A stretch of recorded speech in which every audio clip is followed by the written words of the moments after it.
الحمد لله على سلامتك يا اخويا. الله يسلمك يا وحيد. الف حمد وشكر ان ربنا نجاك منهم. بين على الظالم. ما قلتليش يا حاج، عملوا ايه في التحقيق؟ المحامي اما جه زارك بلغني ان القضيه لسه شغاله. مش هتعرف تاخد منهم حاجه، دول شياطين. مهما عملوا وحيد انا لا يمكن اسيب حق امي. اول حاجه اعملها بعد ما اخرج من هنا ان اجيب اخر الموضوع ده. ولا انت ايه رايك يا وحيد؟ انا معاك في اي حاجه. وانت يا حاجه فردوس ايه رايك؟ أنا عايزاك يا حبيبي تنتبه لنفسك وتسمع كل الكلام اللي قالك أخوك عليه. دول معجونين في الشر، إذا كان سيد ولا يوسف.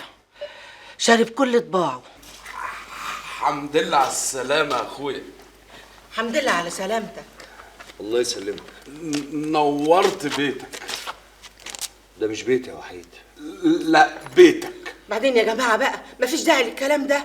بقولك إيه يا كمال، خش يا ابني ارتاح شوية، أكون أنا عملت لك شرب عشان ترم عظمك. بعدين يا حاجة سعاد، مش كنت تقولي لنا إن كمال خارج النهاردة عشان على الأقل كنا بعتنا العربية؟ كتر خيرك يا اختي، وحيد عامل الواجب وزياده، جاب لنا التاكس. طب يلا يا حبيبتي، ربنا يكرمك يا وحيد. على مهلك.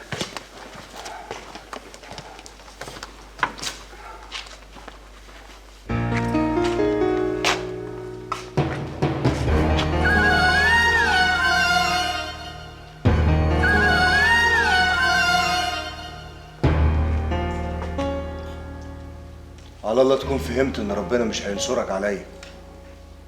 انا هضم ورا امي للقضيه. هقول انك انت حاولت تقتلني عشان ليا حق عندك. حق ايه يا ابو حق؟ ما انت خدت كل حقوقك يا ابني وانت ماضي على كده. انت كنت بتمضيني على اضعاف اللي خدته منك، ورغم كده حق امي اضعاف اضعاف اللي مضتني عليه.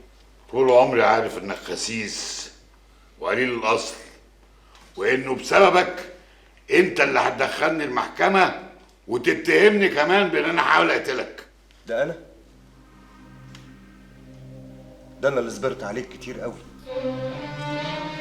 كنت اقعد اقول لنفسي يمكن قلبه يرق، يمكن يخاف ربنا، لكن مفيش فايده. سبحان الله. انت يا زفت اللي هتعلمني امتى اخاف ربنا وما اخافش منه. جاتك مصيبه عليك وعلى اللي ربتك. خلاص يا كمال، انت تعبان، وبعدين انت كده قلت اللي عندك. يلا يلا. جاتك مصيبه فيك وفي العبيط اللي معاك.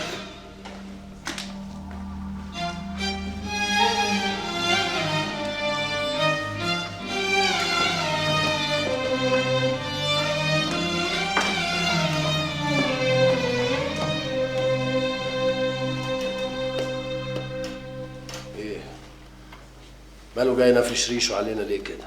انت السبب في اللي احنا فيه ده. ما انت جبت واحد خايب ما عرفش يضربه ولا يعمل حاجه. لو كنت نقيت واد ابن حلال ايده تصيب كنا خلصنا. خلاص يا حاج خلاص، احنا فيها ازاي بقى؟ هل فيها؟ دول متهميننا دلوقتي بمحاوله قتله، ما ينفعش يا ابني. طب والحل يعني؟ الحل يا حاج ملهاش غير حل واحد، تبقى مقاوله. قاولوا شوفوا هو ياخد كام وياخد امه ويغور من خلتنا. اجل كده.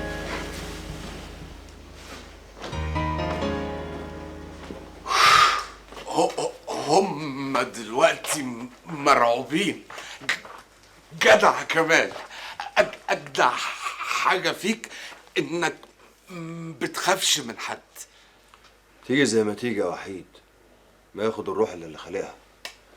بعدين هما بجحين قوي. نفسي اعمل زيك بس خايف. يا عم جمد قلبك، دي عالم تخاف ما تختشيش.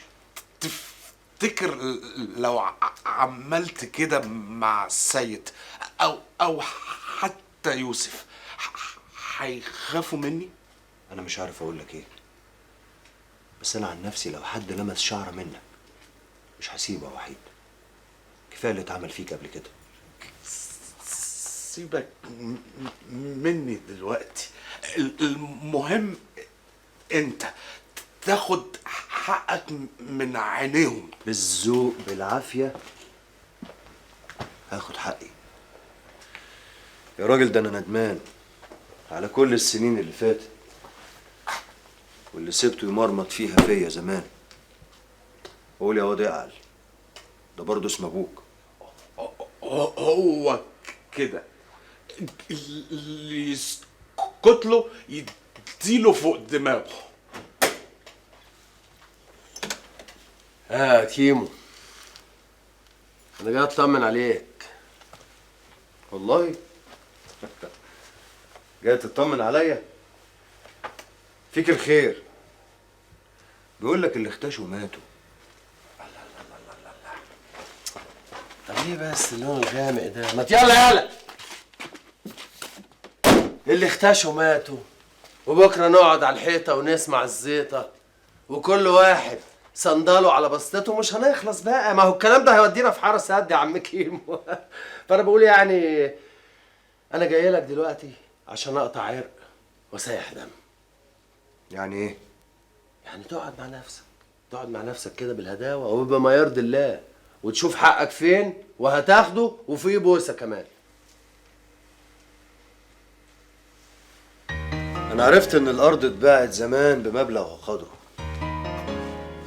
والفلوس دي هي اللي ابوك عمل منها الامبراطوريه اللي هو فيها دلوقتي. كمل وبعدين. شوف سعر الارض دي بكام النهارده، ومش هاخد اقل من 2 مليون جنيه. بس كده؟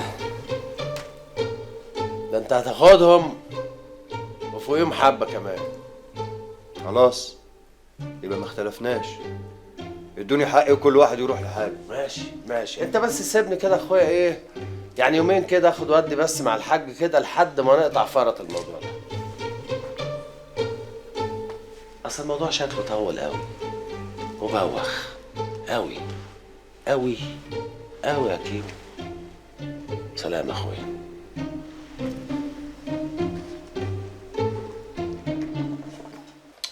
يا ابن يوسف اسمع كلامي، الواد كمال ده ولد صايع، يعني مش معقول هيسيب الفلوس تفوت من ايده كده. يا حاج ما تخافش عليا يا حاج، صايع على مين؟ ده نصيع من اللي خلفوه. من اللي خلفوه؟ قصدي من اللي تشددوا له يا حاج، معاش اللي يقول عليك كده. شوف يا ابني، عشان انا اللي يهمني في الدنيا دي كلها الصدق والحق. احنا هنقطع الورق القديم ونكتب ورق جديد دلوقتي بالاتفاق اللي احنا وصلنا له. استلم الفلوس الاول اسلمكم التنازل. اهو زكي جاب لنا العقود من عند المحامي جاهزه اهي. ايه يا كيمو، البنود تمام؟ تمام. اكتب له يا حاج الشيك بقى دلوقتي قدامه. لا شيك ايه، انا ما باخدش شيكات، انا باخد فلوسي كاش. الله ايه يا عمنا، ايه يا عم كيمو؟ الله، طب ليه الاحراج ده الوقت؟ طيب افرض مفيش كاش. وبعدين يا ابني انت عارف ان انا تاجر، والتاجر ده ممكن يبقى في جيبه ملايين وفي نفس الليله ما بقاش في جيبه نكله. والشيك ده هصرفه امتى بقى ان شاء الله؟ اسبوع واحد. اتفقنا. بس الشيك ده مش هتصرفه من البنك، هتجيبولي هنا وانا هصرف لك حقه. والله دي فلوس ودي فلوس. تمام. ولو عايز تستنى طبعا لغايه ميعاد الشيك ده بيتك، انا مش هعزم يعني انت فاهم طبعا يا كيمو.